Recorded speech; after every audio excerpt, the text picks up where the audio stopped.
The first thing I did after my rebirth was to orchestrate a chance encounter with my biological sister, to make her fall for me at first sight. In my previous life, after our wealthy parents found me, she did everything to protect the fake son who had taken my place. She fought me at every turn, spread rumors that I was an illegitimate child, and even arranged for people to bully me. Having spent a lifetime with her, I knew her tastes inside and out, so I carefully crafted the image of her perfect dream guy. Also, she could experience the crushing despair of discovering her newfound love was actually her brother.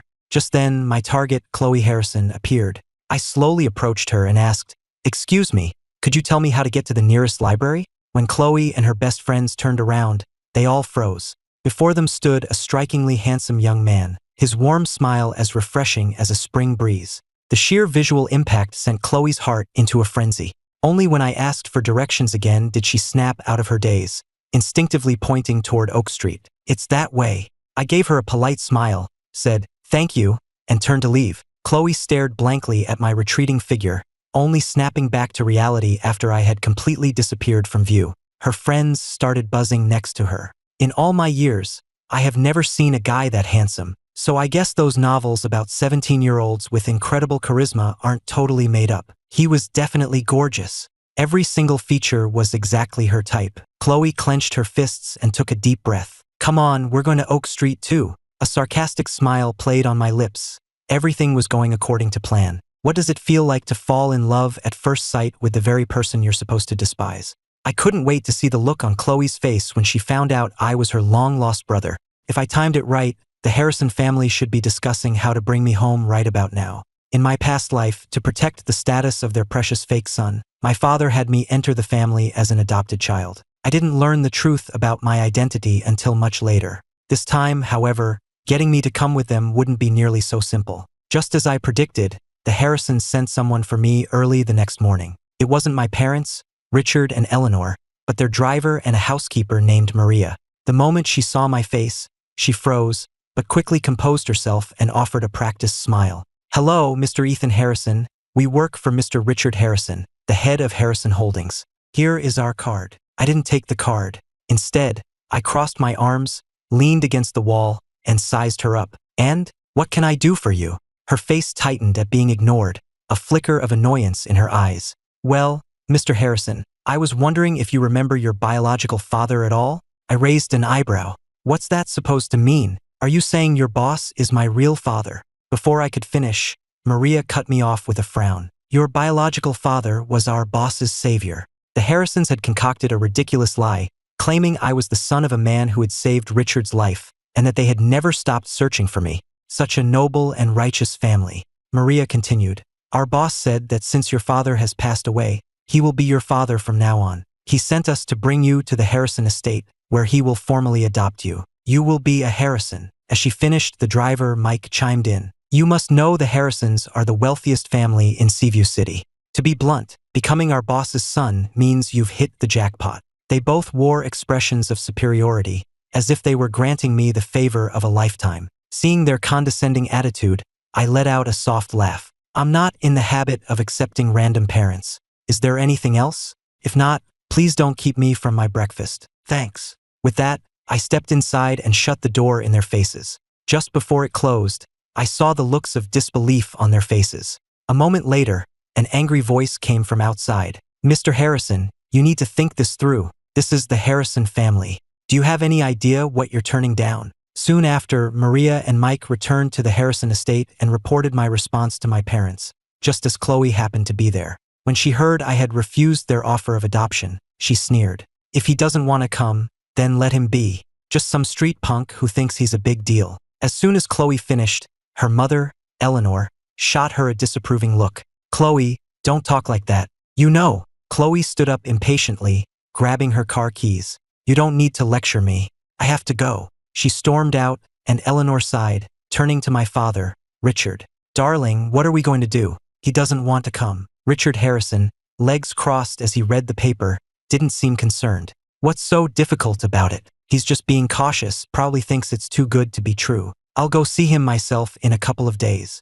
Eleanor's expression finally relaxed. "You're right. We'll bring some luxury gifts next time, show him what real wealth looks like. He is our son, after all. We can't just let him waste away out there." I just hope he has some sense, knows what's good for him, and behaves when he gets here. After turning down Maria and Mike, I headed to the library on Oak Street. I knew exactly how much Khloe despised her real brother, and hearing that I'd rejected the family's offer would surely infuriate her. And when she's angry, she never stays home. I had seen the stunned admiration in her eyes that day. I was certain she was attracted to me. As the object of her infatuation, she was bound to come to Oak Street to try her luck. Just as I sat there, engrossed in a psychology book, I heard her delighted voice an hour later. "It's you." I had chosen a seat by the window, where the golden sunlight made me seem to glow. I looked up slightly to see Khloe striding purposefully toward me. I put on a look of mild confusion, and when she stood before me, beaming, I furrowed my brow. "And you are?" Seeing that I apparently didn't recognize her, a flicker of disappointment crossed her face, but it was quickly replaced by a bright smile.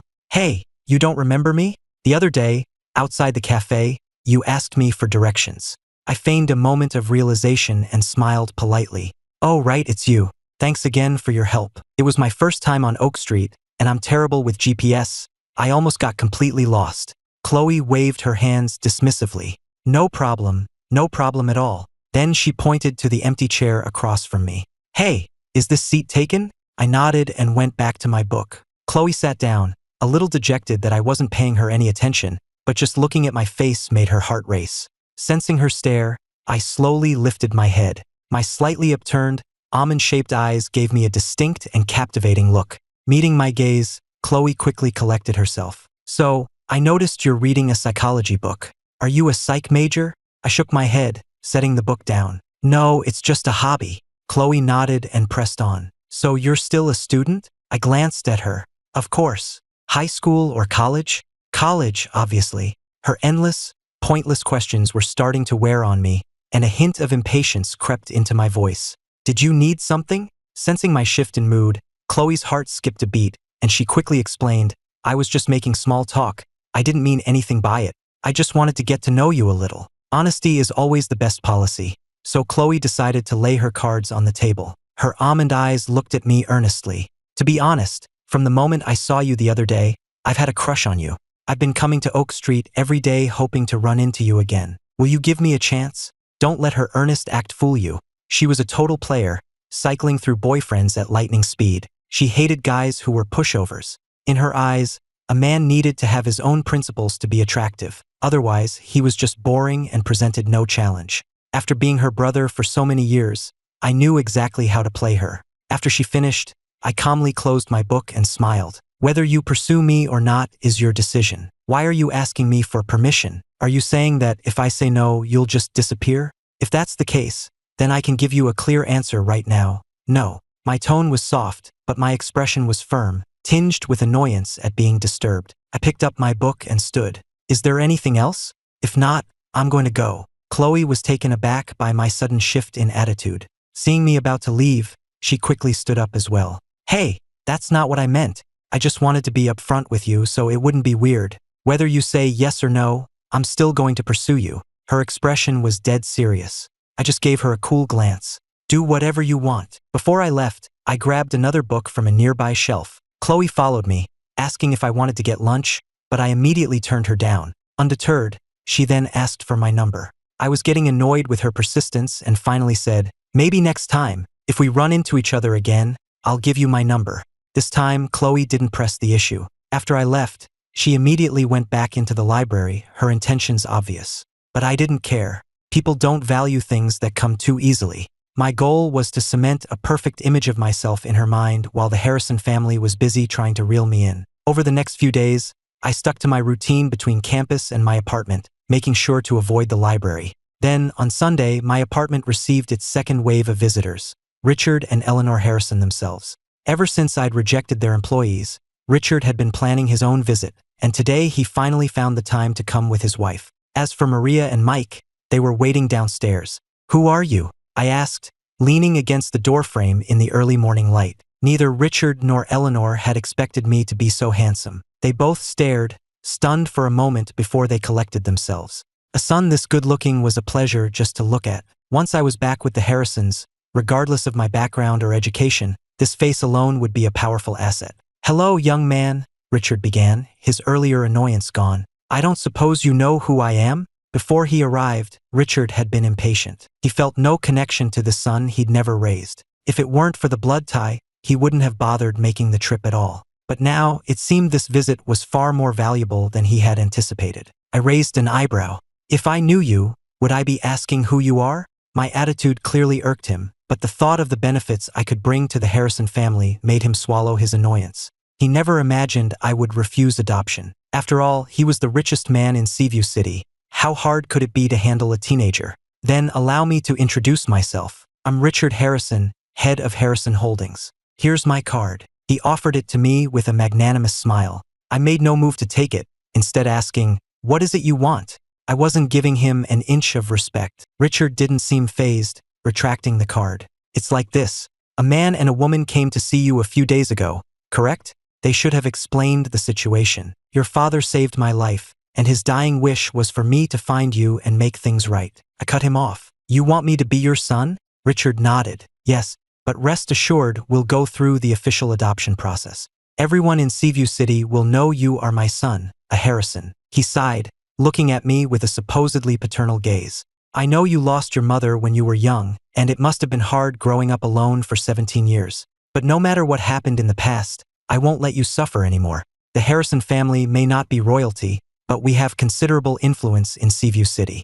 We can support you in anything you want to do. From now on, you will be my son." Richard's speech was meant to be touching, but I was completely unmoved. I looked at him, my expression flat. "No, thank you. Like I said, I'm not looking for a new father." He never expected another refusal, and his face fell. "This isn't random. Your father saved my life." I replied calmly, "I'm not the one who saved you. You should have repaid him with a comfortable life back then. You have no obligation to his son. Besides, I'm doing just fine on my own." Richard scanned my small apartment. "You call this doing fine?" I remained perfectly calm. "I'm happy, and that's all that matters." There was no way I was going back as an adopted son. I wanted Richard Harrison to personally acknowledge me as his biological son, and I was going to shatter the Harrison family's peaceful existence, piece by piece. I could just as easily torment them from the outside. Going to their house as an adopted son would just be putting myself in a cage, making it incredibly easy for them to pin anything they wanted on me. I wasn't afraid, but I didn't need the hassle. Besides, only by returning as their true son could I see just how innocent their precious fake heir, Evan, really was. I looked at their angry faces. Anything else? If not, I have places to be. I closed the door and started to walk away, but Eleanor hurried after me. "Young man, you're still young. You don't understand the importance of money." I cut her off before she could finish. "I'll make my own." Eleanor just smiled. "How much could you possibly make?" "I'm not trying to put you down, but the Harrisons could give you a mansion without a second thought. How long would it take you to earn that on your own?" At that, I stopped and turned, my eyes filled with scorn. "Is adoption the only way to repay a debt? What does that tell me?" "It tells me this isn't about my father at all. If I became your son, you'd expect every dollar you invested in me to be returned tenfold. And the moment I refused to follow your orders, you'd brand me as ungrateful. You're such hypocrites. Don't bother coming back. I will never agree to this, no matter what you say." Seeing the mix of guilt, rage, and disbelief on their faces, I smiled, turned, and walked away, feeling a deep sense of satisfaction. Now it was time to mess with the younger one, Khloe. After all, the whole family deserved to be tormented together. After several days, I finally returned to the library on Oak Street. Before I even got close, I saw Khloe squatting by the entrance, looking utterly frustrated. The moment she saw me, her eyes lit up, and she jogged over. "Hey, I finally found you again. Can I please get your number this time?" I frowned coldly. Seeing my expression, Khloe hesitated. "You said before that if we ran into each other again." I cut her off, my voice dripping with sarcasm. "You rich people are all the same, aren't you? You love preying on handsome guys who don't have any money, right?" My words were a clear signal that something was bothering me. Khloe's expression grew serious, and when I turned to leave, she hurried after me. "Hey, did something happen? You can tell me. Maybe I can help." When I ignored her, she quickly added, "Look, I admit that a lot of crushes start with physical attraction, but I never meant to offend you." After she said this, she saw my expression soften slightly. She let out a breath of relief and continued with even more sincerity. "Ever since you said you'd give me your number next time, I've come to this library every single day, just hoping to see you again and maybe become friends. I gave her a look that spoke volumes. Khloe smiled. I'm sure that sooner or later, I'll win you over and you'll be my boyfriend. I finally dropped the icy facade. That confident, are you? She puffed out her chest. Of course. You might have thought I was just a pretty face at first, but once you get to know me, you'll see how great I am. I raised an eyebrow. You're not bad looking. I'll give you that. After a bit more conversation, the tension between us eased. We found a nearby cafe, and once we sat down, Khloe asked why I had been in such a foul mood earlier. I was quiet for a moment before carefully choosing my words. Today, this wealthy couple showed up at my apartment. They claimed to be old friends of my father and said they wanted to adopt me. Khloe looked baffled. That's ridiculous. You look like you're almost 18. Why would they want to adopt you now? I glanced at her and said calmly, they said if I agreed to be their son, I wouldn't have to struggle for years to make it. Khloe scoffed in anger. So what if they're rich? That's disgusting. And besides, she trailed off as a realization dawned on her, her expression freezing. Wait, you mean? I knew what she was thinking and nodded. Yes, I'm an orphan. I never knew my father, and my mother died when I was 7. I said it matter-of-factly with a detached expression, but my nonchalance only made the words more poignant. Khloe had no idea that the wealthy couple I was describing were her own parents, or that I was the worthless, despised brother she loathed. She was at a loss for words. After all, as a practical stranger, she wasn't in a position to make me any promises. After a moment of thought, Khloe took a deep breath. Hey, are you struggling with money or anything? If you need help, I can help you. But please, don't let that rich couple adopt you. A guy as good-looking as you, if you become their son, they'll just control you and use you. Seeing the genuine concern on her face, I pursed my lips and couldn't help but smile. I know, and I'm doing fine. I'm not short on cash.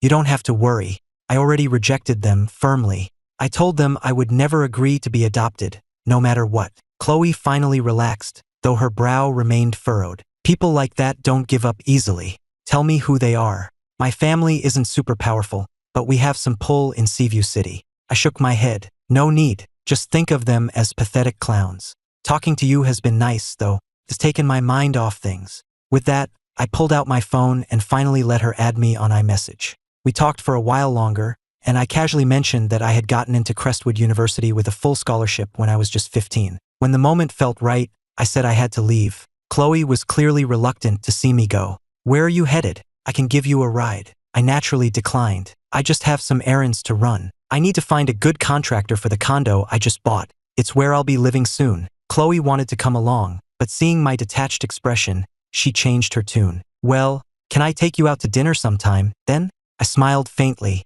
Of course, if I'm free. The sunlight caught my face, casting a soft golden hue over me, making me seem almost radiant. In that moment, Khloe could hear her own heart pounding in her chest. She opened her mouth to speak. Then it's a date. With that, I walked away with a confident stride. Khloe stared after me for a long time before snapping out of it, pulling out her phone like a giddy teenager, and grinning uncontrollably at my contact photo in her iMessage. She finally had my number, and she knew my name, Ethan Harrison. What a great name, she thought. And he had the same last name as her. It had to be fate. They were destined to be family. Khloe took a deep breath and headed home, her spirits soaring. She had no idea that her actual brother's name was also Ethan Harrison. If Harrison Holdings was the king of real estate in Seaview City, then Lunar Gems was the symbol of its wealth. Only the rich and powerful could afford their pieces. Most ordinary people had never even heard of the brand. And I was Lunar Gems' largest shareholder. I was only 13 when I became a shareholder.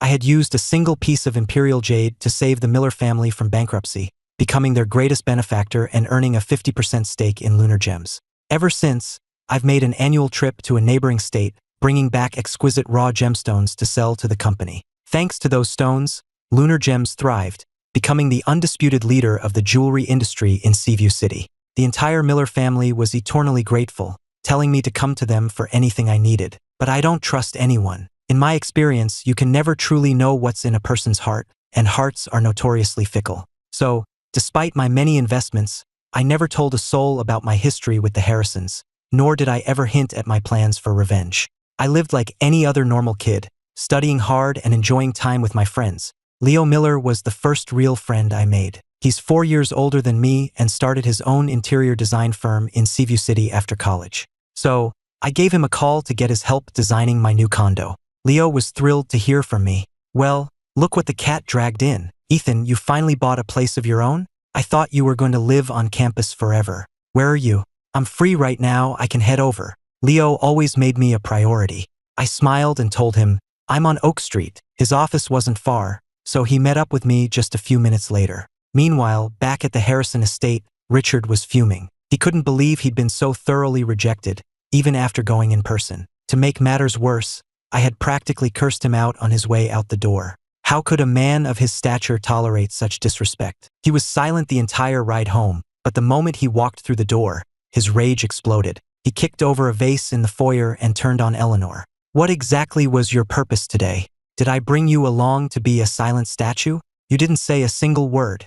The chairman of the board, get chewed out by some punk kid, and you just stood there and watched. Did you enjoy the show? Eleanor's eyes welled up with tears. How could I have enjoyed that? Before we left, I was thinking, he's my son, no matter what he's like. As long as he behaves, we have to treat him well. But I never imagined he would be so disrespectful. We were offering him a lifeline, and he called us hypocrites who didn't know what's good for us. What's the use of a son like that? It's a good thing we told him that story instead of the truth. If he knew he was the real Harrison heir, he'd destroy this family. How was I supposed to know he'd be like that? She retorted, meeting Richard's furious gaze. Any maternal feeling she might have had for me was gone. Wiping a tear from her eye, she went on, if he doesn't want to be adopted, then fine, I'm done with this thankless task. If he's really that desperate, we can give him some money and consider our duty as parents fulfilled. From now on, Evan is my only son. Richard wasn't finished with her. Easy for you to say. I'd love to wash my hands of him,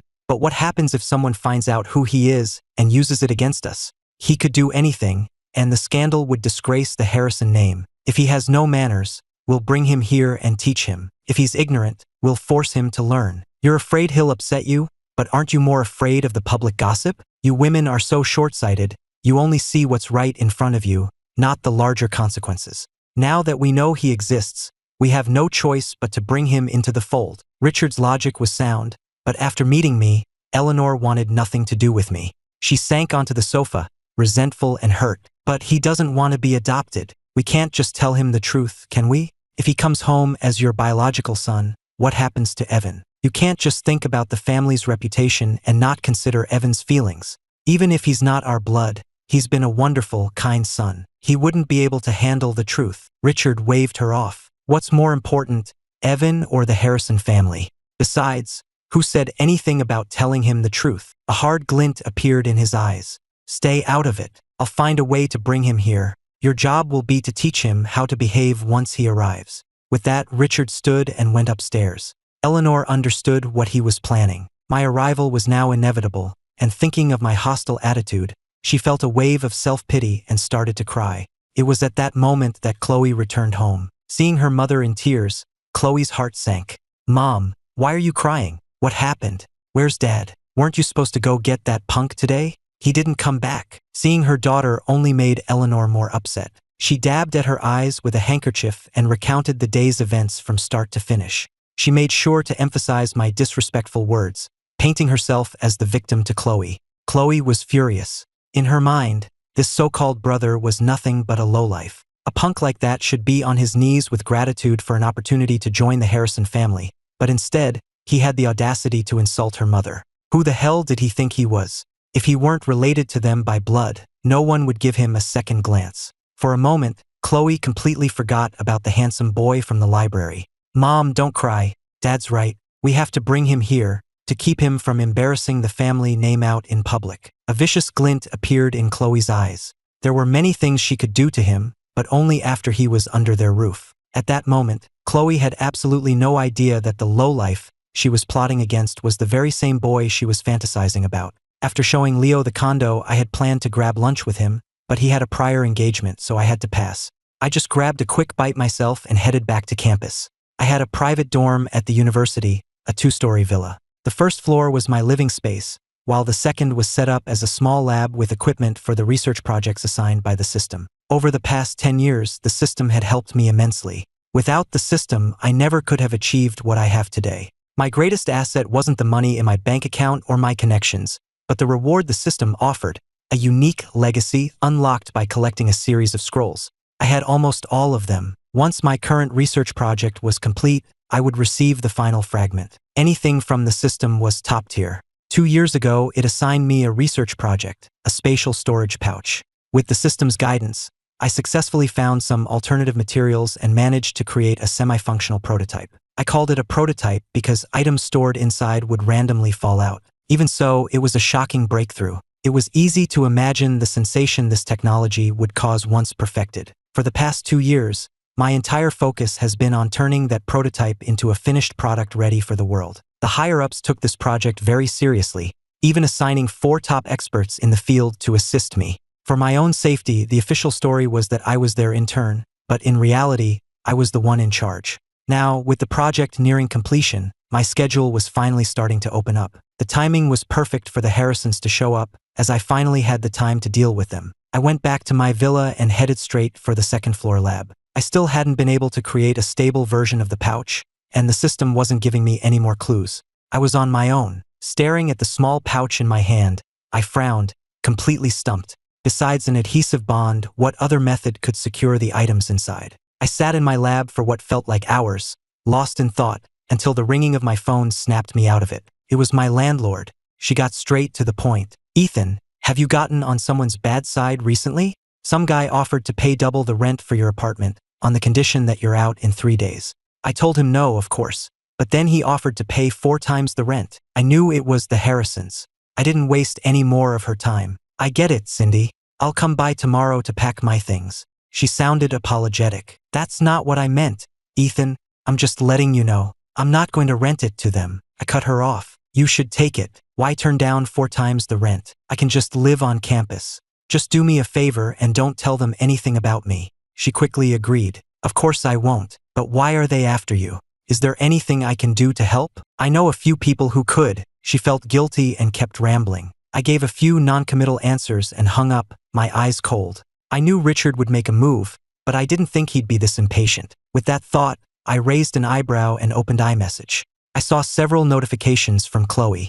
I replied to one of her messages, then called my official academic advisor. "Hello, Professor Reed. I'm being harassed. My landlord just called and told me I have 3 days to move out because I've apparently offended someone." My advisor's name was Dr. Evelyn Reed. She was from Washington, D.C. and was one of the 4 experts assigned to my project by the higher-ups. Her background was formidable, as were the other 3. With 4 powerful figures backing me, it would be foolish to stay silent when provoked. Before the Harrisons made their move, I had to hide my intentions. But now that they had acted, everything could proceed as planned. I briefly mentioned the Harrisons' attempt to adopt me, downplaying it, but it was enough to infuriate Dr. Reed. I wasn't the type to cause drama. I was calm, reserved, and discreet. Despite my age and the groundbreaking nature of my work on the spatial pouch, I never breathed a word of it to anyone. More importantly, I wasn't just her student. I was a key researcher on a nationally significant project. With the project so close to completion, for this family to suddenly appear and try to adopt me raised serious questions. Were they acting on someone else's orders? Did they know something about my research? The implications were severe. "Ethan, stay on campus for the next few days. Don't go out unless you have to. I'll have someone look into this. And don't worry, the Harrisons are small fry. They can't cause any real trouble. As for the apartment, when I have a free day, I'll take you house hunting myself. You can pick any place you want." Dr. Reed offered a few more words of reassurance before hanging up. She immediately made another call. "Hello, you have 24 hours. Investigate the Harrison family. Find out who they've been in contact with. If you find anything suspicious, handle it." Hearing the dial tone, a faint smile touched my lips. In iMessage, Khloe had already replied, asking if I was free. She was near the Crestwood University campus and wanted to know if I'd go out for barbecue. I wasn't about to refuse. If things went as planned, she would be finding out my true identity in the next few days anyway. Before that happened, I needed to maximize her affection for me. I didn't want her to get over me too quickly. The night air was cool as I changed and headed out to meet her. A simple white t-shirt, jeans, and white sneakers, a casual look that gave off a relaxed, sunny vibe. It was precisely this effortless style that captivated Khloe. She stared at me for a second before collecting herself. "I'm sorry for dragging you out so late," she said, a little flustered. In contrast to her nervousness, I was perfectly calm, a slight smile on my face. "Nothing to be sorry about. I was getting hungry anyway. You said you wanted barbecue, right? There's a great spot near the Crestwood campus. I'll take you. Khloe nodded enthusiastically. The area around Crestwood was full of small eateries and barbecue joints.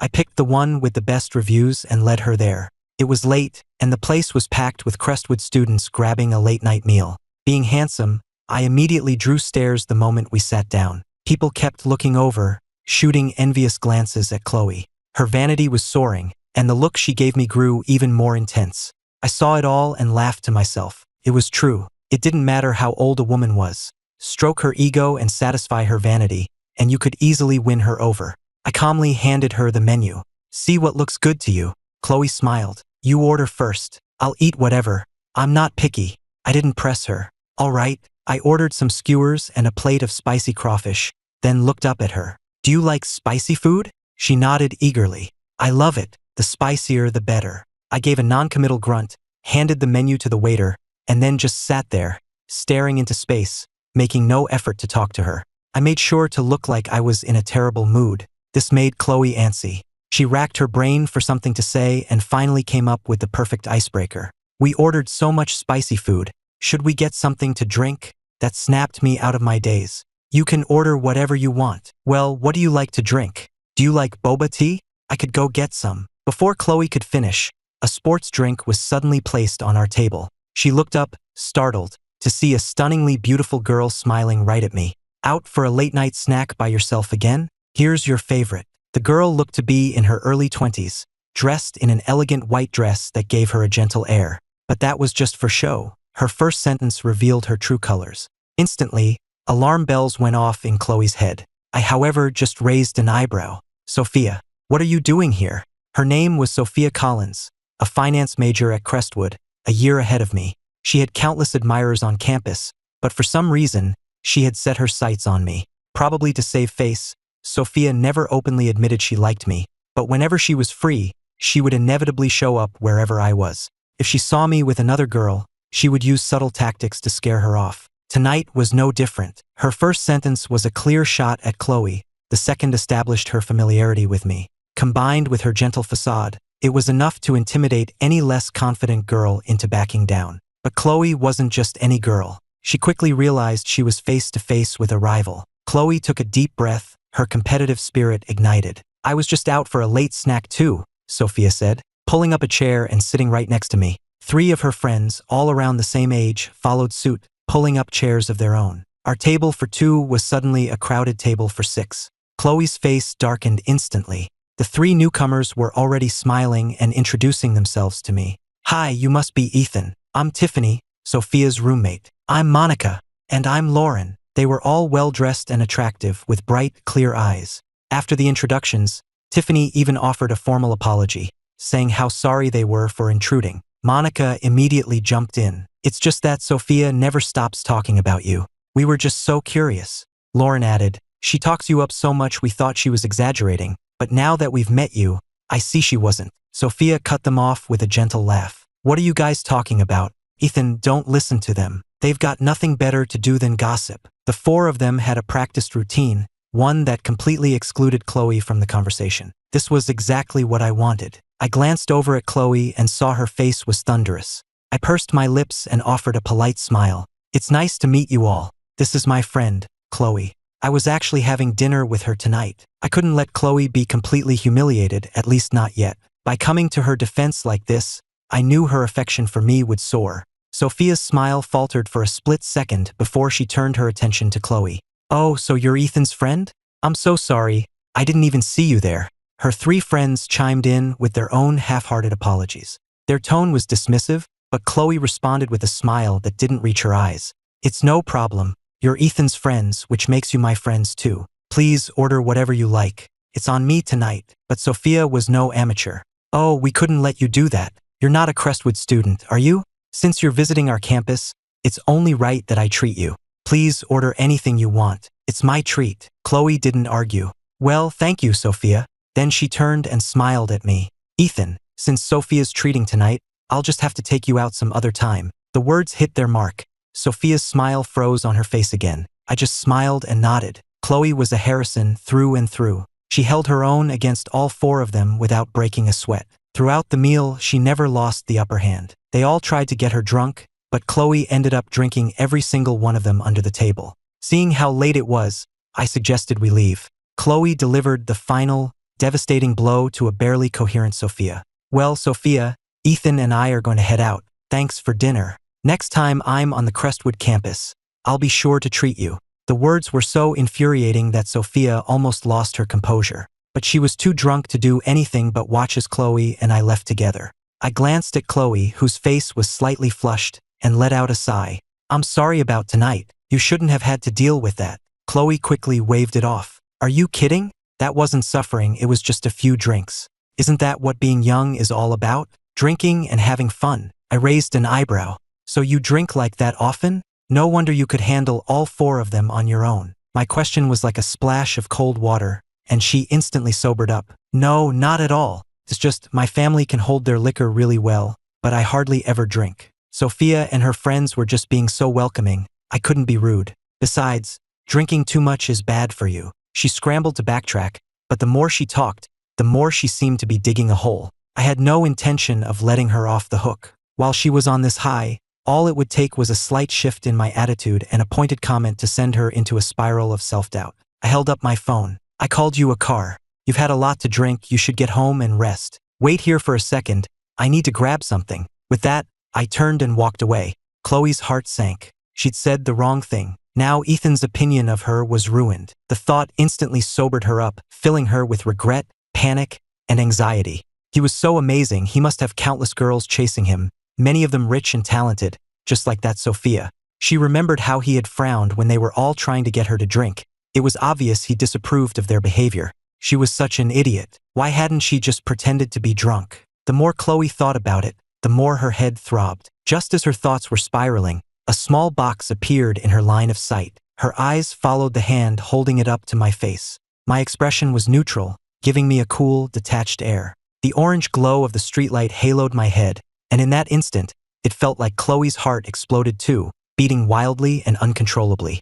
I pressed the box into her hand. Here, it's for the hangover. You'll probably feel better after you take it. In that moment, it was as if fireworks were going off in Khloe's mind. It was a perfect night. I knew that to make someone fall completely in love with you, you had to play with their emotions, pushing and pulling until their entire mood hinged on your every action. And I was almost there. So when Khloe got home and sent me a message saying she'd made it back safely, I acted like I hadn't seen it and didn't reply. I finished up what I was doing and went to bed. I slept well and woke up early the next morning. The first thing I did was check my phone, where I found over 20 messages from Khloe, sent sporadically throughout the night. I'm home. Thanks for the medicine. My head doesn't hurt at all. Did you get back to campus okay? She had sent a new one about every half hour. They started out normal, but as the night wore on, their tone shifted. I don't know how else to say it, but I really don't drink like that usually.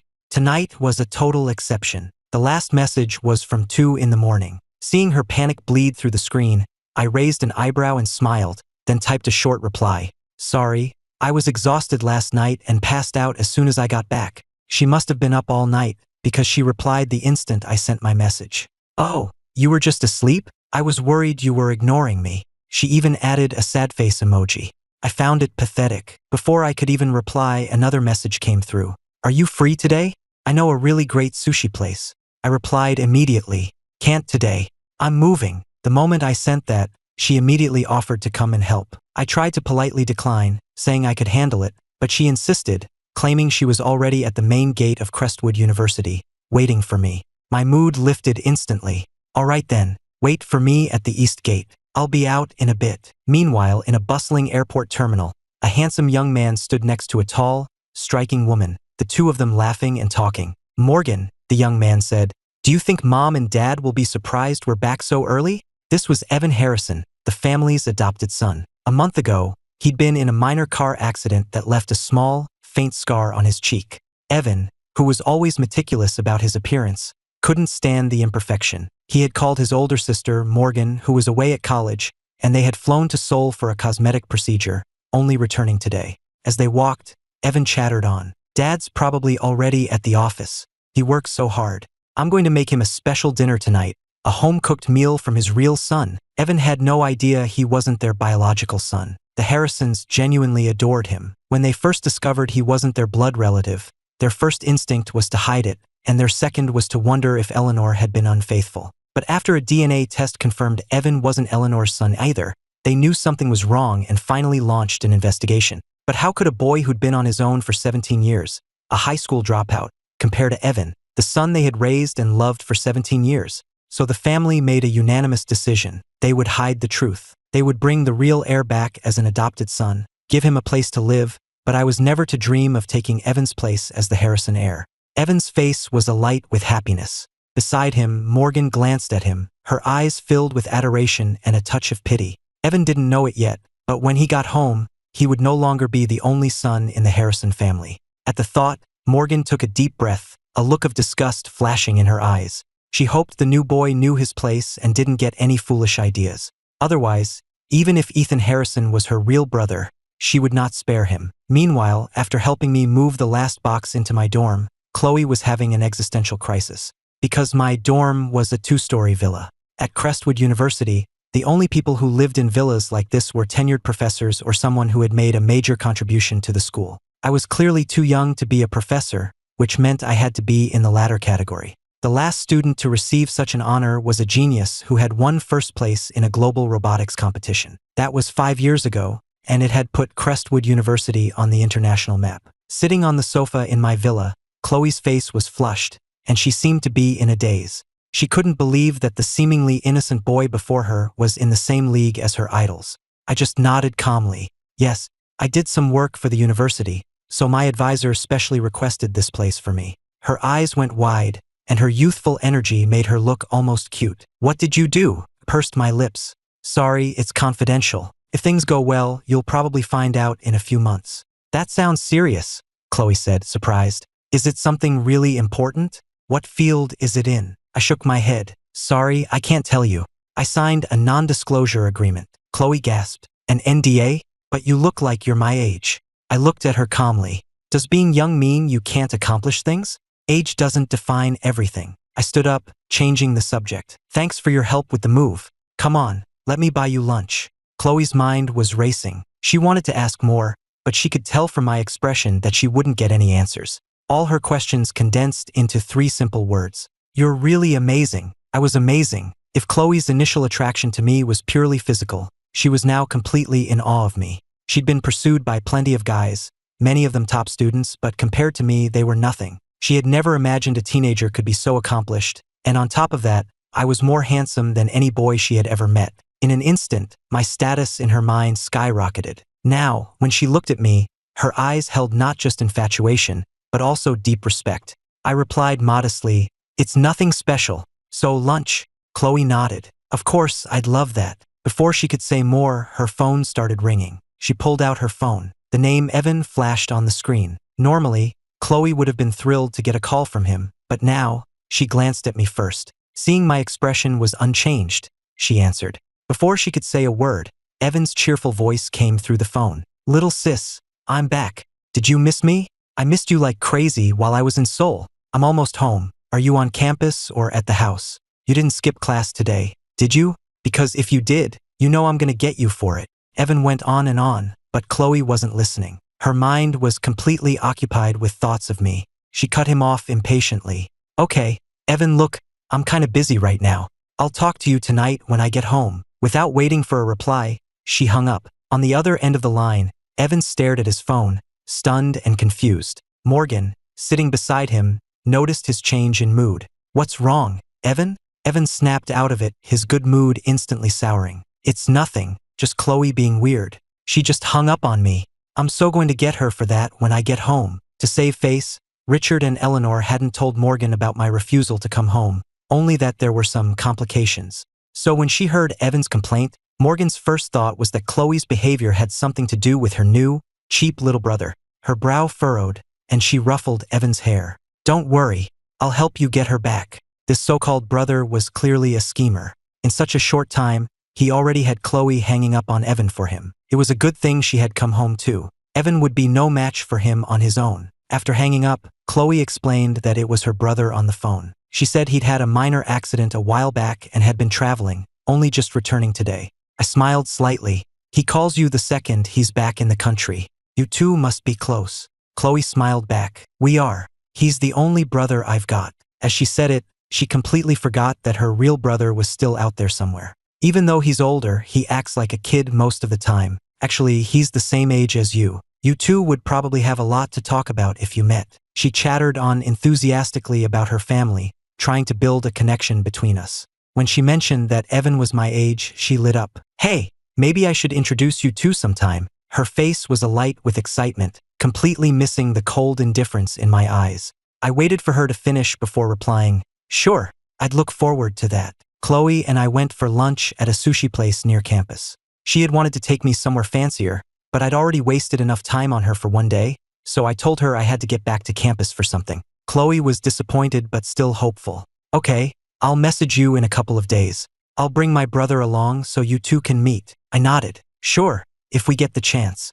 Khloe was ecstatic, already planning what gift she could buy Evan to convince him to help her win me over. After leaving campus, she went straight to a boutique and bought the newest model Rolex watch before speeding home to the Harrison estate. When Evan got home, Richard had already left for the office, leaving only Eleanor and the staff. Evan wasn't disappointed. He handed out the souvenirs he'd bought to the staff, then presented Eleanor with her gift, a ruby necklace from Cartier worth over $15,000, and fastened it around her neck.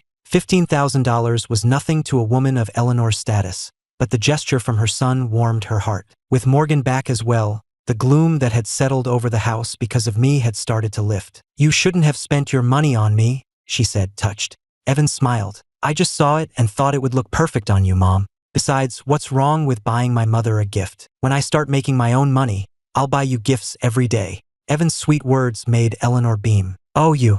Just the thought is enough. I know you're a good son. Evan replied, just the thought isn't enough. You have to follow through with actions. Otherwise, you're just making empty promises.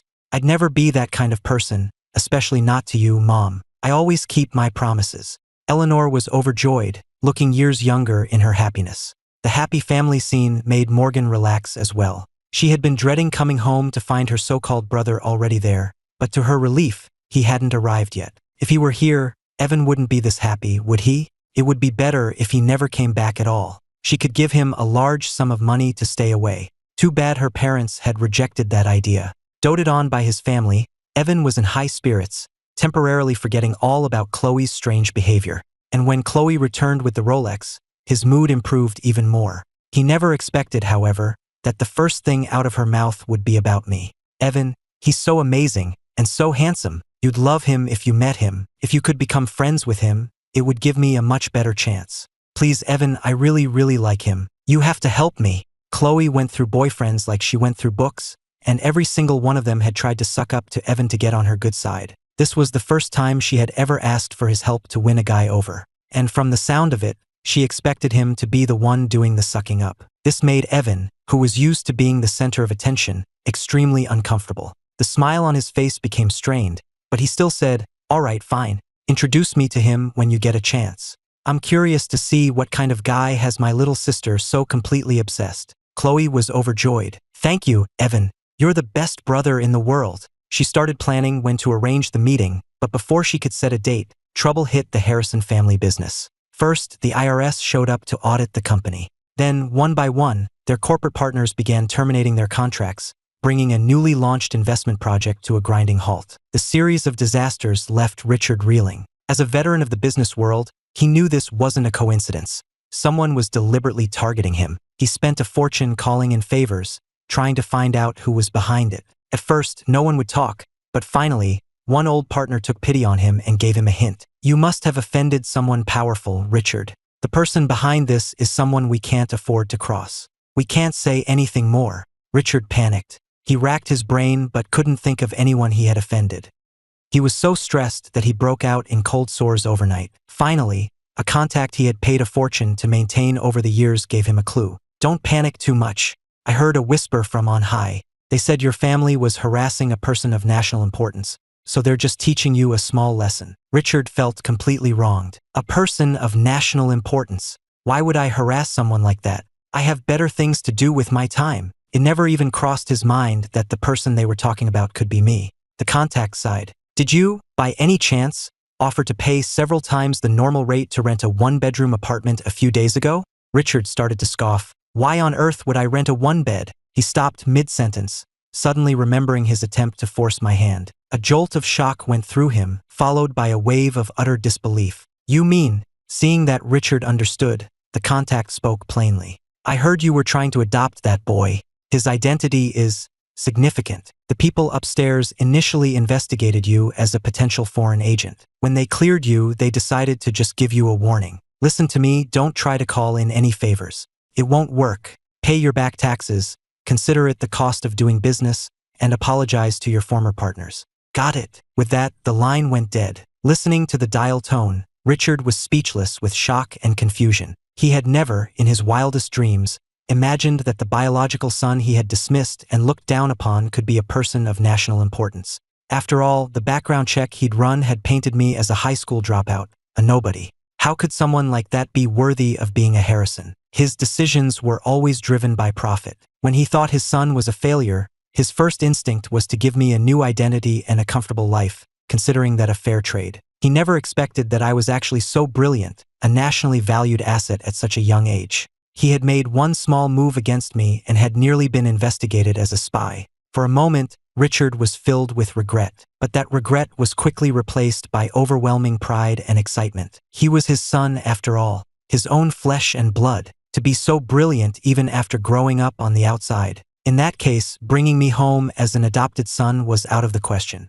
I had to be acknowledged as his true biological son. But if that happened, what would they do about Evan? Eleanor had seen how stressed her husband had been, and she was worried sick. She had considered many possibilities for their recent troubles, but she had never imagined they could be connected to her long-lost son. When Richard told her the truth, she was in disbelief. It was only when Richard announced his intention to bring me back as the true Harrison heir that she finally snapped out of it. Evan has been with us his whole life. If he finds out he's not our real son, he'll be devastated. I know Ethan is brilliant, but we can't just ignore Evan's feelings. Richard was fond of Evan, but his affection was tainted with pragmatism, not as pure as the rest of the family's. He sneered at his wife's words.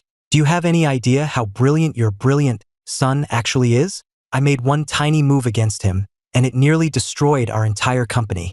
If we dare to hide his true identity, forget about whether he'd even agree to come home, the government would never let us get away with treating him like that. Besides, that whole savior story was a lie. You don't think they can find that out? Eleanor was still skeptical. Is he really that powerful? If he's so important, why was he living in a tiny one-bedroom apartment? And everyone from his high school said he was a dropout. Richard waved his hand dismissively. What do a bunch of kids know? He had considered that himself. If I was that important to the government, my work had to be top secret. They probably recruited me directly, and to anyone on the outside, it would have looked like I just dropped out. The students wouldn't know the truth. Even the teachers were probably kept in the dark. Richard took a deep breath, his excitement palpable. He is our son. Once we officially acknowledge him, the Harrison family will benefit immensely. We'll rise to new heights.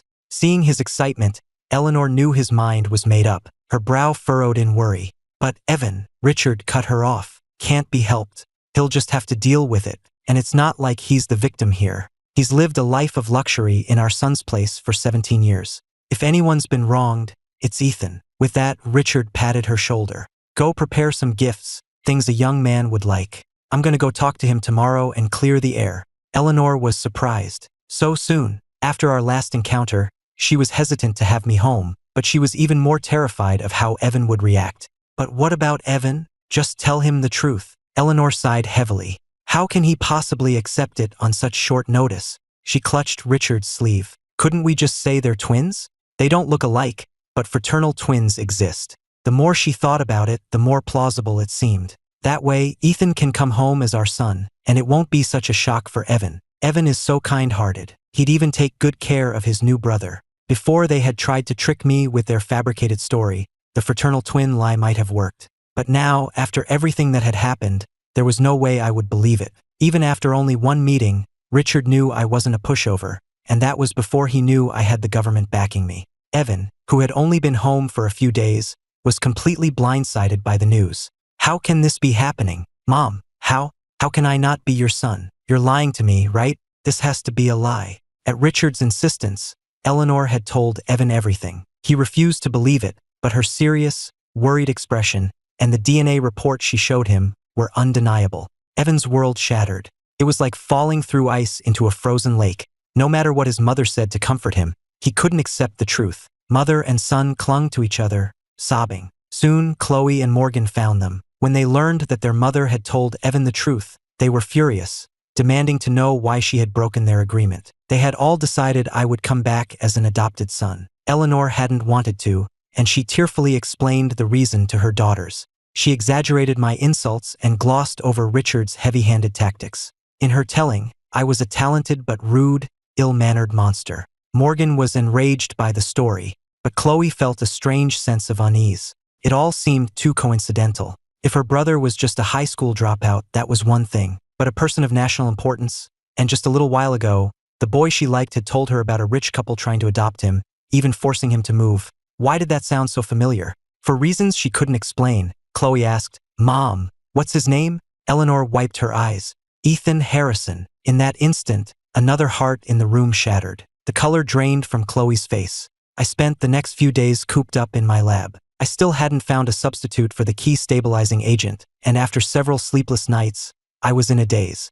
I had been in the lab for days, and Dr. Reed and the other senior researchers had been there with me. But being older, they didn't have my stamina. They couldn't go for days without sleep like I could, and would retreat to the break room for a few hours when they couldn't go on. They all told me not to rush, but I was determined to finish the spatial pouch as soon as possible. It wasn't about the project itself. I just wanted that final scroll fragment and the legacy it would unlock. Dr. Reed and the others didn't know my true motivation. They just assumed I was stressed out because of the Harrisons and were both angry on my behalf and worried about me. So, the moment they heard the Harrisons had arrived on campus, they rushed to tell me, "Ethan, the Harrison family is here to see you. Go splash some water on your face and meet them. They're definitely here to apologize." I had been so engrossed in my research that I'd almost forgotten about the Harrisons. The news jolted me awake. I rubbed my face. So my little complaint had an effect? They're here? Where are they? Dr. Reed replied, "Waiting for you at the main gate. They've brought bags and bags of gifts, so they're definitely here to apologize." Who do the Harrisons think they are? If anything had happened to you, 10 families like theirs wouldn't be enough to pay for the damages. I nodded. All right, I'll head out as soon as I finish up here. The system's legacy was important, but I had been setting this stage for a long time. I couldn't wait to see what they had to say for themselves. The thought was actually a little exciting. For their apology tour, the Harrisons had brought out the whole family, everyone who was in town. Even Evan was there. He wasn't supposed to come. The family had agreed he should stay home and process everything. But after his breakdown, Evan had insisted on coming. He said I was the innocent one in all of this, that he had lived my life of luxury for 17 years, and that he needed to be there to apologize. His supposed selflessness only made Eleanor and Morgan's hearts ache for him, and their resentment toward me grew even stronger. As for Khloe, her mind was consumed by one terrifying thought, that the boy she was obsessed with and her brother were the same person. The coincidences were too numerous, too specific. It was terrifying, and the fact that her long-lost brother also attended Crestwood University only deepened her dread. Clinging to a final, desperate sliver of hope, Khloe stood with her family under the hot sun, waiting for her brother to appear. When she finally saw that familiar figure emerge, she wanted the ground to swallow her whole. I had come straight from the lab. "You're the ones looking for me? Don't tell me you're going to try to force me to be your son again." The Harrisons were all impeccably dressed, a clear sign of how seriously they were taking this apology. I spotted them immediately in the crowd at the university gate, and of course I saw Khloe, who looked like she'd been struck by lightning. I narrowed my eyes, my expression blank, and let my gaze drift past her to Evan, who looked pale and strained. His smile was forced, Eleanor's eyes were filled with resentment, and Morgan's were openly hostile. Only Richard was smiling, his eyes gleaming with ambition and pride. "How dare you speak like that?" Before Richard could even open his mouth, Morgan snapped. "Is that how you speak to your elders?"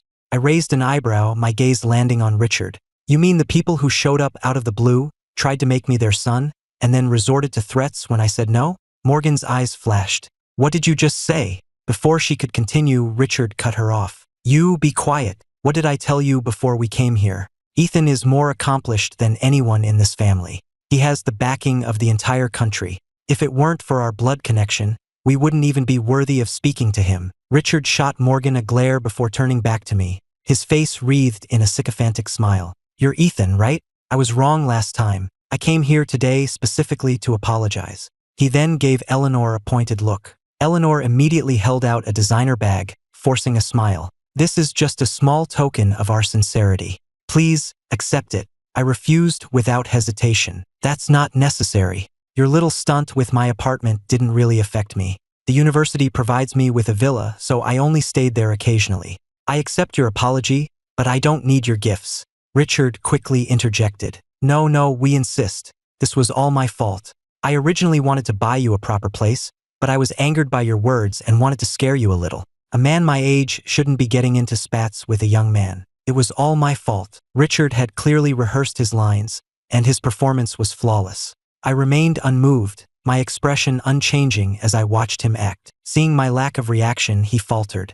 Actually, I came today for another reason besides apologizing. I've booked a table at the Oak Room. It's almost lunchtime, we can talk while we eat. I refused without a second thought. No, thank you. If you have something to say it now. The moment I saw Evan, I knew what Richard's true purpose was. He'd found out I was successful and now wanted to claim me as his real son. I wondered how Evan was feeling. Judging by his red-rimmed eyes, he'd been crying. The thought gave me a surge of satisfaction, though I kept my face a perfect mask. Richard was clearly prepared for my resistance. He didn't get angry, just smiled again. Come on, let's just get some lunch. The Oak Room isn't far.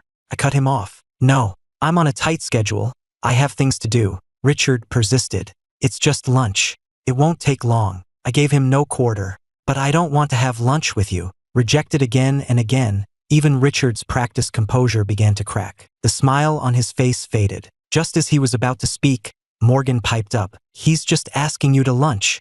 What's your problem? Who the hell do you think you are, saying you don't want to eat with us? She yelled, her voice carrying across the busy campus entrance, causing heads to turn. I replied calmly, I never said I was anyone special, but I do have the right to refuse to have lunch with you. With that, I turned and walked away, leaving them no opportunity to say another word. Morgan was furious. Ethan, she screamed after me. Richard was seething, but seeing the crowd of onlookers, he knew this wasn't the place for a scene. He suppressed his rage, shot Morgan a venomous glare, and hissed, We're going home. I was exhausted from spending so many days in the lab, so I started walking back to my villa. On the way, however, I ran into Sophia. I hadn't seen her since the night Khloe drank her under the table. But after only a few days, here she was again, shameless as ever, her face a mask of gentle affection. Ethan, fancy seeing you here.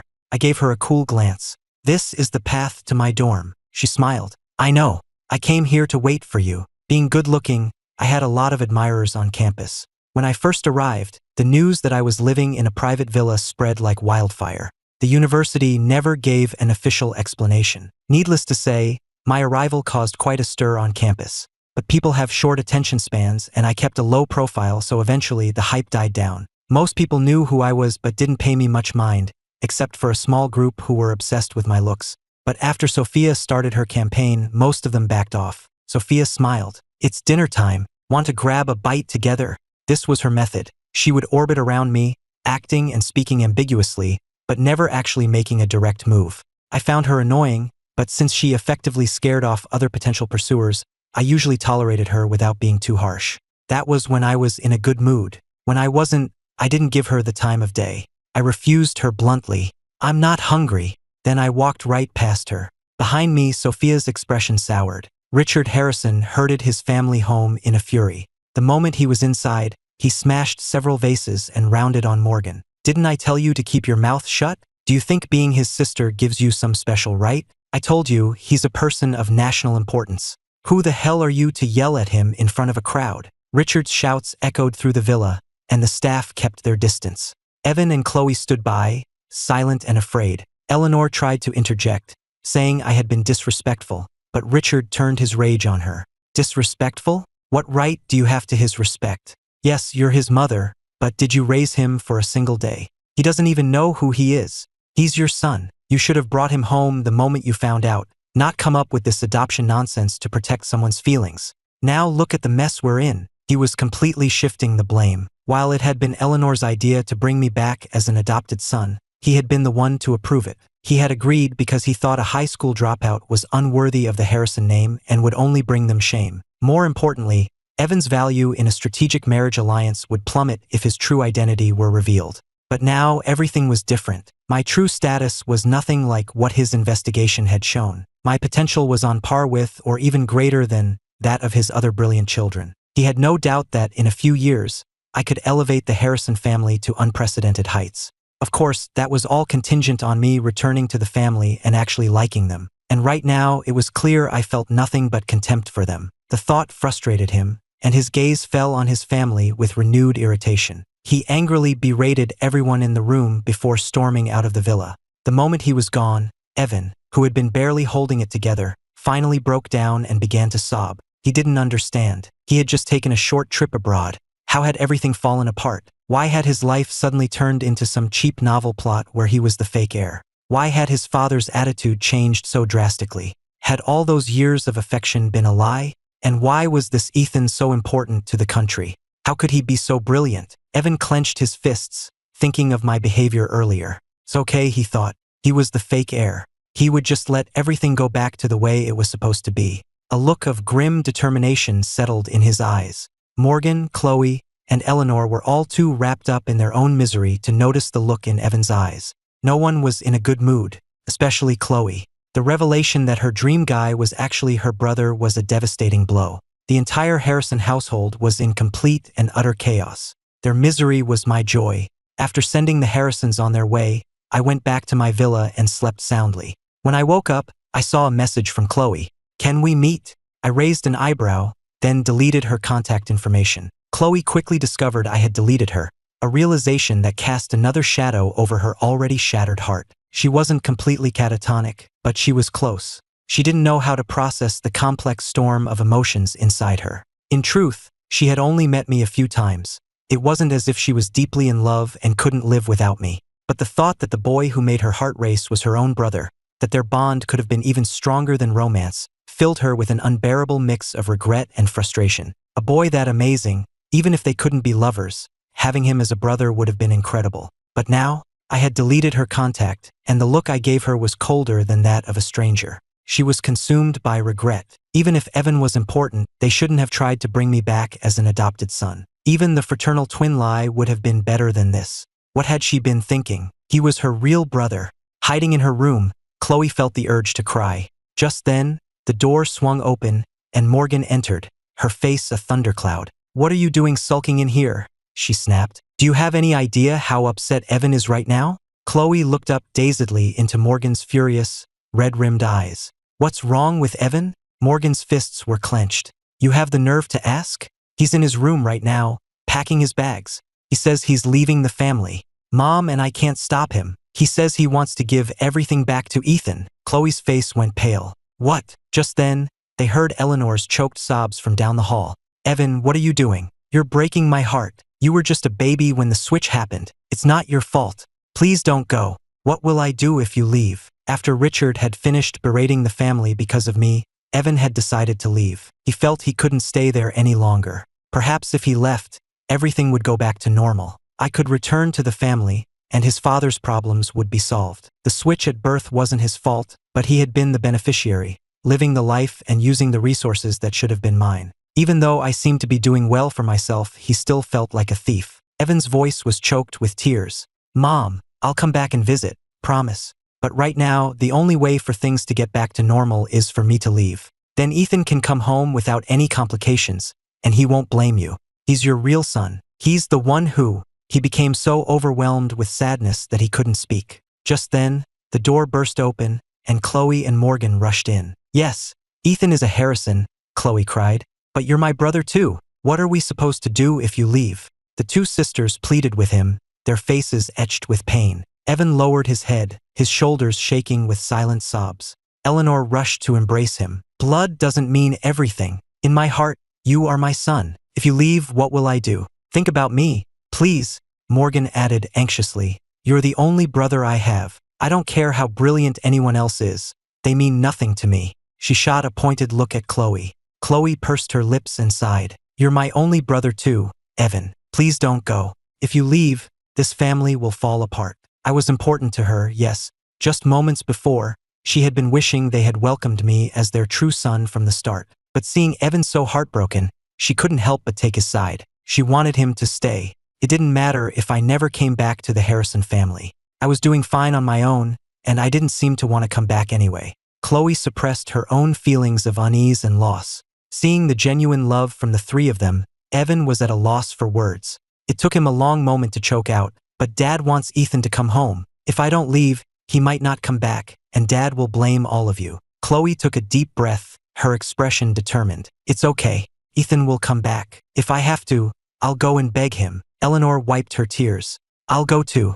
I'll tell him the truth and beg him to come home. I'll get on my knees if I have to. Just please, Evan, don't go. Even if he never comes back, I don't want you to leave. In my heart, you are my only son." Evan finally broke. "Mom!" He threw his arms around her, and they both wept. Beside them, Morgan and Khloe finally let out a breath of relief. I, of course, knew nothing of the drama unfolding at the Harrison estate. After a good night's sleep, I was back in the lab working on the spatial pouch. The research had reached a critical point. I still couldn't find a substitute for the final stabilizing agent. I had spent the last few days testing dozens of plants with powerful adhesive properties, but nothing worked. The research had hit a wall. I began to suspect my entire approach was wrong. After all, adhesion wasn't the only way to reinforce something. The leakage might not be a problem of instability, but a literal hole in the spatial fabric. I gathered my 4 advisors to brainstorm and get their opinions. Dr. Reed thought for a moment. If adhesives aren't working, what about a thread? I had used an early prototype of the pouch to get into Crestwood. That version was even more unstable, with multiple issues besides the leakage. Over the past 2 years, I had fixed all of them except this one. Dr. Reed and the others were actively searching for a solution. "Ethan, look," another advisor, Dr. Ross, said, holding up a small cloth pouch with a needle and thread. "This pouch has a hole in it. If you put something inside, it will fall out. But if we patch the hole, the pouch becomes secure." For 2 years, I had been solely responsible for the project, solving every problem myself. They were eager to help. I took the pouch from him, my mind racing. A thread? It made a strange kind of sense. But the kind of thread needed to patch a hole in spacetime wouldn't be ordinary. Back in my villa, I went online to research the strongest known fibers. The internet offered a wide range of bizarre answers, but 2 materials stood out: the silk of the Darwin's bark spider and a synthetic nanocrystal fiber. Both were derived from spider silk proteins. The former was the toughest natural fiber known to man, while the latter was a bioengineered fusion of 2 spider proteins produced by bacteria. Both were among the toughest fibers ever recorded. I sent the names of both materials to Dr. Reed. She replied that the lab didn't have either on hand, and it would take about a week to procure them. The experiment was urgent, but a week's delay was acceptable. The thread was a promising breakthrough, and I felt a weight lift from my shoulders. Now, for the next week, I could focus entirely on the Harrisons. I had a feeling they would be back to see me very soon, and this time they would be forced to tell me the truth. Sure enough, just 1 day later, they were back. To be precise, it was Eleanor with her 3 children in tow. This time, she went straight for the nuclear option, declaring that she was my biological mother and that we needed to talk. I had to laugh. "My biological mother? Last time, you said I was the son of your husband's savior. How did I suddenly become your son?" My eyes were flat, but a sarcastic smile played on my lips. Eleanor's lips tightened, but before she could speak, Evan stepped forward, his face full of apology. "I'm sorry. The reason my mother said that before was because of me." He took a deep breath. "It's a long story. If you don't mind, maybe we could go to a cafe and I can explain everything from the beginning." I found this hilarious. In my past life, whenever Evan put on that pitiful expression, Morgan and the others would immediately attack me, telling me not to covet what wasn't mine, that I was unworthy. It wasn't just the sisters, either. Eleanor doted on Evan more than anyone, treating him like he was made of glass. But that was the last life. I glanced at Eleanor now, at her expression of suppressed anger and pity for Evan, and I let out a soft sigh. "Fine, I can give you half an hour. I'm on a tight schedule." Morgan and Eleanor were clearly unhappy, but given my current status, they were powerless. They found a small cafe nearby. It was clean, but for Eleanor and Evan, who were used to luxury, the small private room felt cramped and suffocating. I sat down across from the 4 of them and crossed my legs. "Sit down and tell me what's going on," I said, tilting my chin toward Evan. Even though he was standing, my posture completely dominated the space, and the 3 Harrison women frowned in unison at my clear disdain for him. Despite my hostile attitude, Evan dutifully recounted the entire story. He explained that Eleanor had wanted to bring me back as an adopted son because she was afraid the truth would devastate him. Her plan was to bring me into the family first, then slowly reveal the truth and restore our proper places. He claimed they never expected things to get so out of hand. He even defended Richard's earlier actions. Dad didn't mean to be cruel. He just didn't want you to be out on your own, and he was afraid you'd get into trouble. I had to admit, Evan was a good speaker. His expression, his tone, everything about him screamed sincerity. If I hadn't been so thoroughly destroyed by them in my past life, I might have actually been moved. He always played the innocent victim so perfectly. Seeing the looks of Gandong on the faces of the Harrison women, I raised an eyebrow. So, I should be thanking you for all this? Evan immediately backpedaled. That's not what I meant. I just mean this is all my fault. If you're gonna blame anyone, blame me. Don't blame Mom and Dad. They were just trying to protect me. Of course, I know what they did was unfair to you. You're their real son after all. But they're victims in this too. They raised me as their own son for 17 years. All the love they gave me was the love that should have been yours. You can't just erase 17 years of love and family. They couldn't let me go, but they couldn't abandon you either. That's why they told that lie. As Evan spoke, Eleanor couldn't stop the tears from streaming down her face. Even if she hadn't seen herself that way before, Evan's words painted her as a tragic, noble figure, and she began to believe it. Morgan and Khloe were moved as well, completely forgetting their earlier contempt for the brother they had never met. All their previous insults, calling me a lowlife and a punk, declaring I was unworthy of being their brother, all of it evaporated in the face of Evan's heartfelt, revisionist history.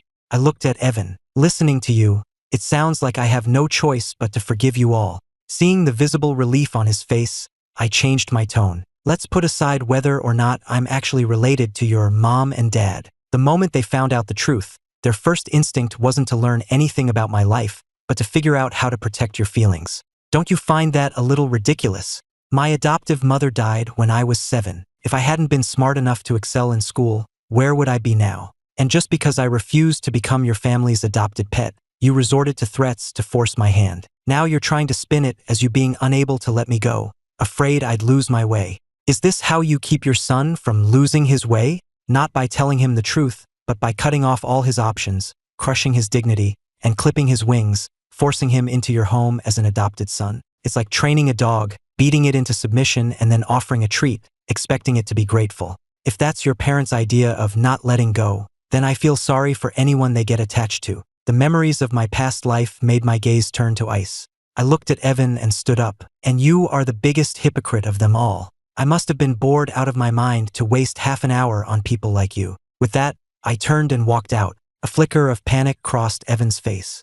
It's not like that. He reached out to grab my arm. I stopped dead in my tracks and turned back to face them. My almond eyes narrowed with a clear warning. Don't come looking for me again. Otherwise, I might just have another chat with my advisor. And next time, I won't be so forgiving. I dropped that bombshell and left without a backward glance. Evan stood frozen, staring after me.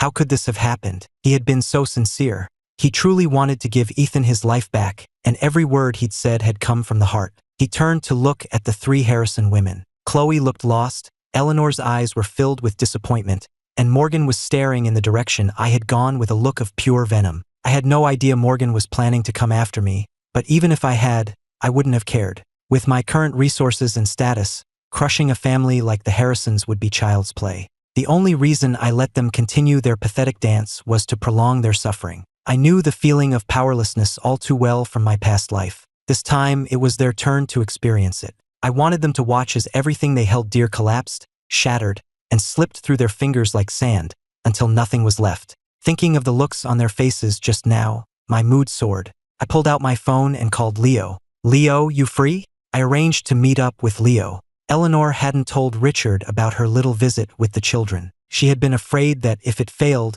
he would only get angrier. Turned out she was right to be afraid. The sun was bright, but Eleanor's heart was cold. She couldn't understand how she could have given birth to such a son. She had explained everything so clearly, yet I refused to show an ounce of compassion. She was still my mother, wasn't she? Even if she hadn't raised me, the pain of childbirth was a bond that could never be broken. Just as Eleanor was wallowing in self-pity, she heard her daughter's voice. Khloe, take Mom and Evan home. I have an errand to run. Eleanor looked up at Morgan and saw a flash of pure malice in her eyes. A jolt of fear went through her. What kind of errand? Eleanor knew her daughter well enough to know that Morgan was far from the gentle person she appeared to be. In reality, she was cold and ruthless, with no respect for the law or human life. When she was 15, Evan had gotten into a scuffle at school and bumped his head. Not long after, the other boy involved had a fall at school that broke both his legs, leaving him in a wheelchair for life. There had been countless similar incidents, until Richard finally found out and gave her a harsh punishment that made her more discreet. But you can't turn a wolf into a lamb just by beating it. Suppressing her nature had only made her more vicious. Morgan smiled sweetly. I just have some business to take care of, Mom. Don't worry. Everyone in the family except for Evan knew what she was capable of. Khloe's brow furrowed. Don't do anything stupid, Morgan. He's still. Morgan cut her off. What are you trying to say? What could I possibly do? In Khloe's heart, Evan was more important, but I had carved out a small space for myself as well. She didn't want Evan to leave, but she didn't want me to get hurt either. Khloe glanced at Evan, who looked completely lost, then pulled Morgan aside. She lowered her voice. He's a person of national importance. If you do anything to him, the government will come after you. Morgan sneered. From the sound of it, you seem to know that ungrateful brat. Too bad he doesn't seem to give a damn about you. Khloe's face darkened. I've said my piece. Just be careful you don't get in over your head. Morgan pushed her away. Mind your own business. She waved to Evan and her mother, then turned and walked away. Khloe watched her go, her brow furrowed with worry as she remembered all the terrible things Morgan had done in the past. Just as she was about to go after her, Evan's voice came from behind. Khloe, what did Morgan say to you? Her anger suddenly vanished. She turned and met his clear, innocent eyes. It was nothing, she thought to herself. Forget it. Mom didn't say anything. Ethan was a person of national importance. Even Morgan wouldn't do anything too drastic, right? Khloe sighed, pushing aside her feelings of guilt and unease. Let's go. I'll take you home. My new condo was over 1,000 square feet, with 3 bedrooms and 2 baths. I was very happy with the design plans Leo had drawn up. I took him out to lunch and then left the entire renovation in his capable hands. In the afternoon, I went to a boxing gym on Oak Street. It was dark by the time I left. I grabbed a quick bite and headed back to campus. And who should I run into but the ever-persistent Sophia? She was wearing a pure white dress that seemed to glow under the streetlights, making her look like some kind of ethereal fairy. Ethan, just getting back? I was in a decent mood, so I just nodded. Yeah. She fell into step beside me. Want to go grab a late-night snack? I refused without a second thought. No thanks. Sophia seemed to have expected this answer, and her beautiful face showed no sign of disappointment. She paused for a moment, then changed the subject completely. Ethan, have you run into some kind of trouble recently? I turned to look at her. What's that supposed to mean? Her face was a mask of concern. Well, some people were asking about you today. They didn't look like students. From the way they were talking, it sounded like they were up to no good. You should be careful. If you need to go off campus in the next few days, you should let me come with you. My interest was suddenly piqued. What did they ask? Having spent a lifetime with the Harrisons, I knew them inside and out. Eleanor's favoritism for Evan was bone deep. Richard was driven by nothing but profit. Khloe was selfish and arrogant, her malice plain to see. And Morgan, she had no regard for family or human life. She didn't strike often, but when she did, she was ruthless. The memory of my past life made my hand clench at my side, but I quickly forced it to relax. This wasn't my past life. This time, the Harrisons couldn't hurt me. In fact, my very existence would throw their lives into chaos, and they would slowly lose everything they held dear. If I had to guess, this was Morgan's handiwork. After all, thanks to my careful manipulation, Khloe had developed some affection for me. While it wasn't enough to displace Evan in her heart, it was enough to temper her usually explosive temper, at least where I was concerned. The fact that she had remained silent after how I treated her family, and especially Evan, proved that my efforts had not been in vain. Her feelings for me were complicated. She cared, so even if she wouldn't help me, she wouldn't actively move against me either. That left Morgan. I wondered what she would try, given my status as a person of national importance.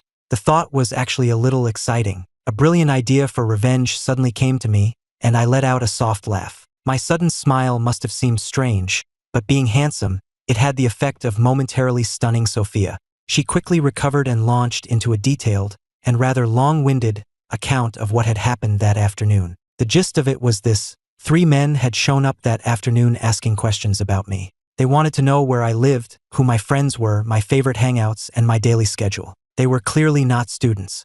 They had approached a friend of Sophia's, and that friend, knowing Sophia's interest in me, had immediately reported it to her. At this point in the story, Sophia couldn't resist showing off her social connections. She smiled, the picture of gentle concern. I know almost everyone at Crestwood. Don't worry, Ethan. I won't let anyone hurt you. Well, thank you, Sophia. I had a feeling she wasn't telling me the whole truth. Given my importance on campus, Morgan wouldn't have made such a clumsy move without knowing the full picture, at least not this quickly. The most likely scenario was that Sophia and Morgan had formed a temporary alliance. But it didn't matter. Any plot they could hatch was nothing but a paper tiger in the face of true power. Sophia offered to walk me back to my villa again, and again I refused. Since Morgan had made her move, it was my turn to respond. So, let's try to guess her plan. Sophia's story was likely a mix of truth and lies. Morgan had indeed sent people to gather information on me. That was the obvious part of the plan. The secret part was her collaboration with Sophia. Sophia was a hypocrite. She liked me but would never admit it, preferring to scheme behind the scenes, much like Morgan. Their plan was probably some kind of damsel in distress scenario, where Sophia would get to play the hero. But Morgan was far more vicious. She wouldn't go to all this trouble just to help Sophia land a date. She would have her own plan to ruin me completely, using Sophia as a pawn to keep her own hands clean. With that, I knew what to expect. For the next 3 days, I stayed on campus, and every day Sophia asked me out to eat. I refused each time until the 3rd day. She messaged me saying her friends had found the 3 men who were asking about me, and that I should meet her at the main dining hall. I agreed. When she saw me, she said, "You haven't left campus at all these past few days, have you?"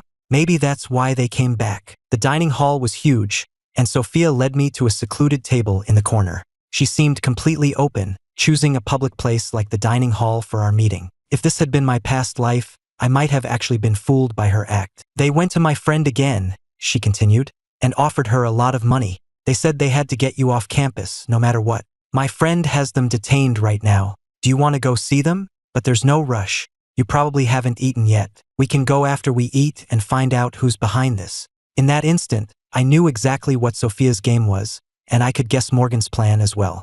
I smiled. "All right, let's eat first, then." Since I was supposedly the target of a plot, I couldn't appear to have much of an appetite. I picked at my food, and then left with Sophia to go to where the men were being held, a remote, abandoned warehouse on the edge of campus.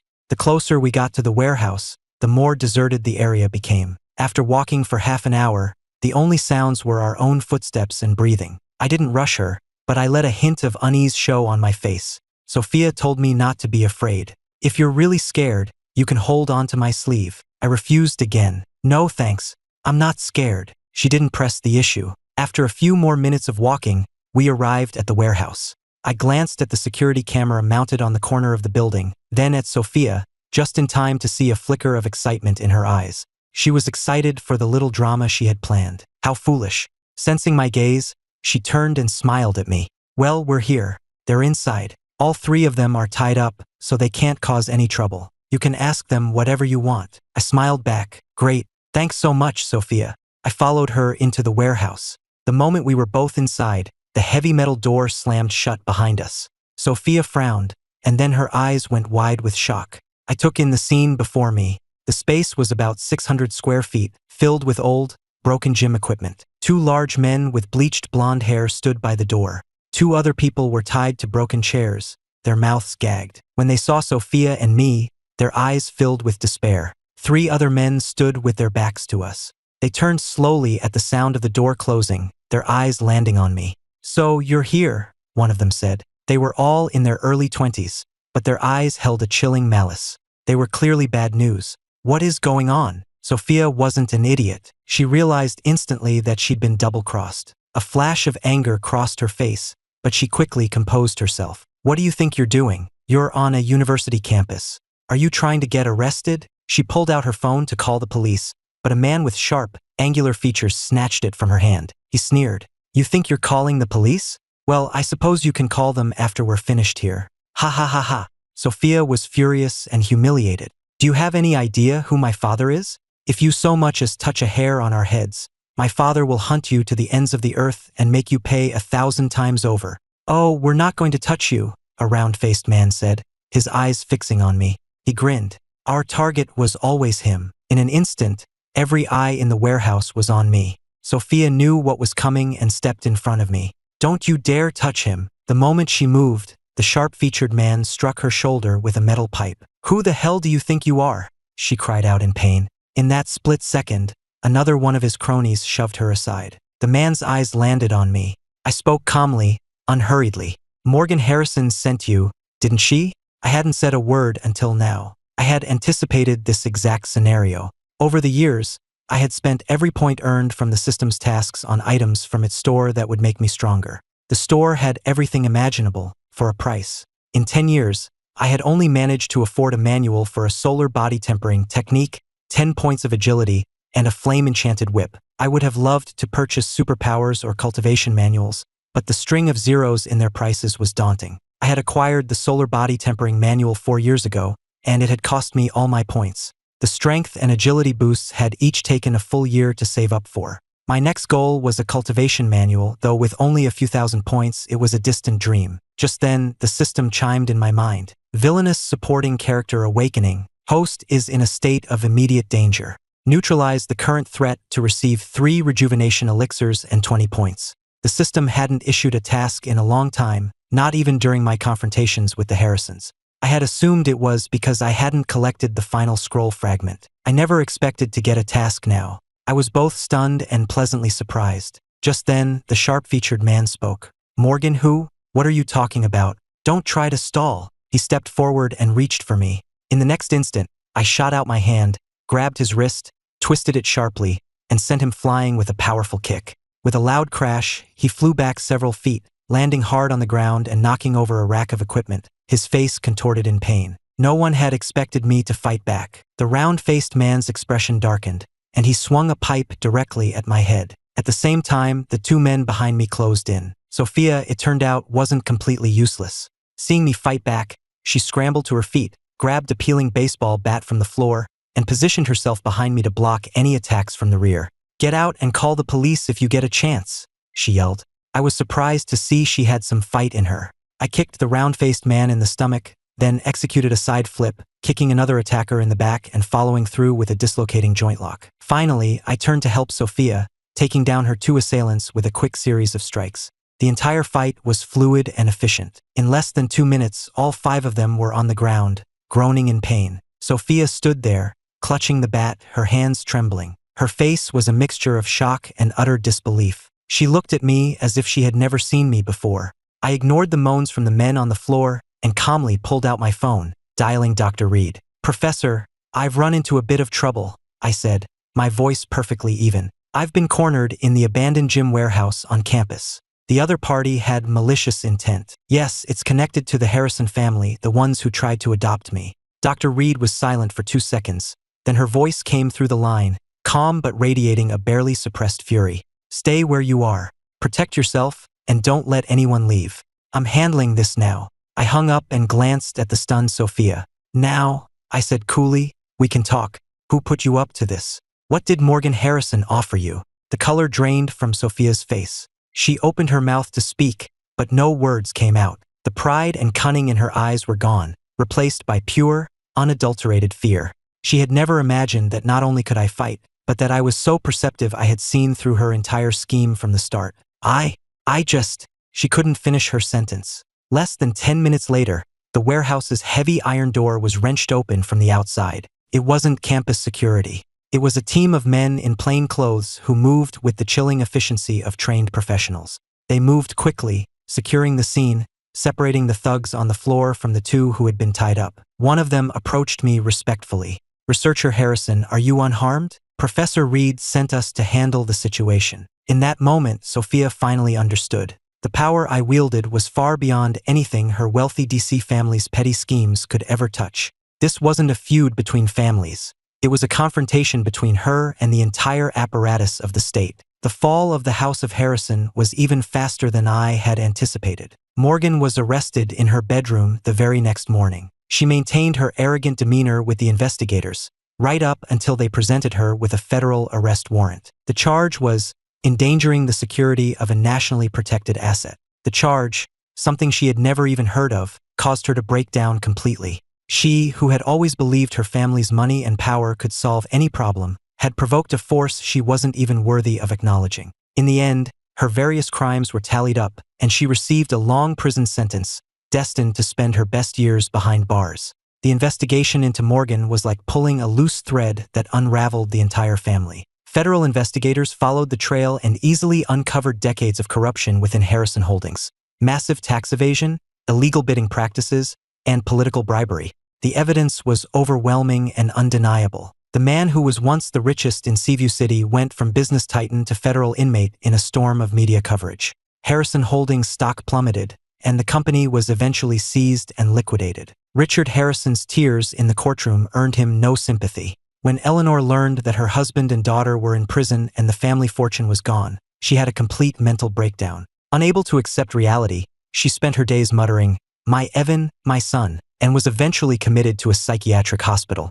The Harrison empire had crumbled. Khloe saw the news from overseas. She stared blankly at the familiar yet strange name on the screen, Ethan Harrison. The dream guy she had fallen for at first sight, the brother she had scorned and insulted, they were one and the same. The lowlife she had imagined was a national treasure. The family she had been so proud of was a rotten den of criminals. The immense irony and a tidal wave of regret consumed her. She deleted all her contacts and began a simple, difficult life of penance in a foreign country, working odd jobs to survive. As for Evan, losing everything was, in a way, a rebirth. He was innocent of all the family's crimes. After the Harrisons' fall from grace, he refused all offers of pity, worked his way through school, and eventually enrolled in a state university. He was no longer the spoiled fake heir, just an ordinary person working hard to build a life. Though his heart ached, he also felt a sense of peace and freedom he had never known before. The cancerous tumor that was the Harrison family, which had festered in my heart for years, had finally been excised. Justice had been served, swift and absolute. At the same time, my research reached its final, critical breakthrough. The nanocrystal spider silk fiber that Dr. Reed had procured perfectly solved the pouch's stability issues. As I inscribed the final rune, the small pouch in my hand began to emit a soft, warm light. I placed a heavy textbook inside, and it floated securely within the pocket dimension, with no signs of leakage. Ding! Congratulations, host, on completing the final mission, the birth of the spatial pouch. All scroll fragments have been collected. Final legacy unlocking. The system's voice echoed in my mind one last time. Then, an unimaginable torrent of information flooded my consciousness. The complete theory of energy technology. From controlled nuclear fusion to the extraction of zero-point energy, this knowledge had the power to reshape the world. The system had fulfilled its purpose, dissolving into pure information and becoming a part of me. I entrusted my shares in Lunar Gems to Leo, and together we established the Harrison Miller Science and Technology Fund. Using my vast fortune to support brilliant young scientists who lacked resources, we became the closest of friends and partners. And into my life, an unexpected ray of light began to shine. After the incident at the warehouse, Sophia came to find me. She had dropped all her games and pretenses. She offered me a sincere, heartfelt apology for her past vanity, her scheming, and her foolishness. "I'm so sorry," she said, her eyes clear and honest. "I was always so focused on how to win you over that I never tried to actually get to know you. That night, I saw a completely different side of you, and I saw how small and petty I had been. Ethan, I like you, not because you're a genius or because of the power you have, but just because of who you are. If you're willing, I'd like to start over." The moment she had stepped up to protect my back in that warehouse, a crack had formed in the ice around my heart. Now, looking at her open, honest face, I realized I didn't dislike her at all. Perhaps, after all the vengeance and retribution, my heart needed a place to finally rest. I nodded. Okay. Our relationship grew quickly, built on a foundation of simple sincerity. She would stay with me in the lab late into the night, bringing me snacks, and when I hit a wall with my research, she would just sit quietly nearby, offering her silent, comforting presence. 1 year later, our wedding was held in the auditorium of the scenic, private research facility the government had built for me. There were no lavish decorations, only bright, floor-to-ceiling windows that looked out onto the lush, green mountains. Dr. Reed and my other 3 advisors sat in the front row like proud family members, their eyes filled with warmth. Leo, my best man, stood beside me and gave my shoulder a firm, reassuring squeeze. Then, the large doors at the back of the hall opened, and Sophia appeared, radiant in a white gown, holding a simple bouquet of lilies of the valley as she walked toward me. Her face glowed with a happiness that chased away the last shadows from my heart. I stepped forward and took her hand. The officiant's voice was warm and steady. When it was my turn for the vows, I looked into her eyes and spoke softly. I used to think my life was a thorny path of vengeance, with no end and no light. But then you appeared, like a brave star, and broke into my dark world. Sophia, thank you for showing me that beyond the clouds, there is a brilliant, clear sky. Her eyes welled with tears, and her voice was thick with emotion when she spoke. Ethan, I was first drawn to your brilliance, and I was also intimidated by your darkness. But now, I just want you to know that whether you're a genius or just a man, I love all of you, the person who frowns over a difficult problem and smiles at a silly joke. I promise to spend my life protecting the warmth I've found in you. We exchanged rings and kissed, surrounded by the applause and blessings of our friends and family. Sunlight streamed through the massive windows, bathing us in its warm, bright glow. In that moment, my life had truly, gloriously begun anew.